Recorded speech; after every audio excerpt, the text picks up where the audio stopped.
Do you still believe in God? Do you still have your relationship with Jesus? That's a loaded question, isn't it? Let's talk about that today on your morning cup of inspiration. Thank you for joining me today. How many times have we been praying for something? We've been diligent. We've been seeking the Lord. We need an answer. It could be monetary. It could be physical. It could be something that's tangible or intangible. And the answer's not coming. How many times have we tried to take care of it ourselves, or have we walked away, or we're saying, oh, God's not listening to my prayers anymore. Jesus doesn't care what I think or what I say or what I need. We've all done it. We've all done it at one time or another. And in essence, when we're doing that, we're really saying that we don't trust him anymore. We don't believe in him. And that is not true. I know it's not true. In our hearts, it's not true, but that's what we're projecting. And that's what we're getting out there. And that can go right back into your heart. And after a while, you start believing things like that. And that's not the way God works.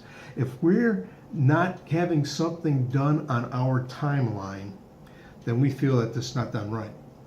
And God has his own timeline. Once you pray, once you're asking him, or once you're laying it on the altar to him, he's got it in his timeline. He's taking care of it. He always answers your prayers. It may not be what you want it to be, but he always answers your prayers. And it's on his timeline. God is never early. He's never late. He's always right on time. But I'll tell you, in the Bible, it talks about John the Baptist, who was Jesus' cousin too. He even doubted. Listen to this. Over in Matthew 11, 1 through 6, it says, after Jesus had finished instructing his disciples, he went on from there to teach and preach in the town of Galilee. When John, who was in prison, heard about the deeds of the Messiah, he sent his disciples to ask him, are you the one who is come, or should we expect someone else? He had doubts. Jesus replied, go back and report to John what you hear and see. The blind receive sight, the lame walk, those who have leprosy are cleansed, the deaf hear, the dead are raised, and the good news is proclaimed to the poor.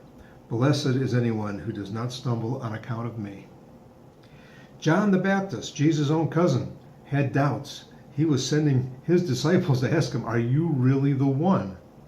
And of course, Jesus had them come back and report what they saw and what they heard right then. So it's not just us. It happens. It's something that happens to everyone. We'll have doubts.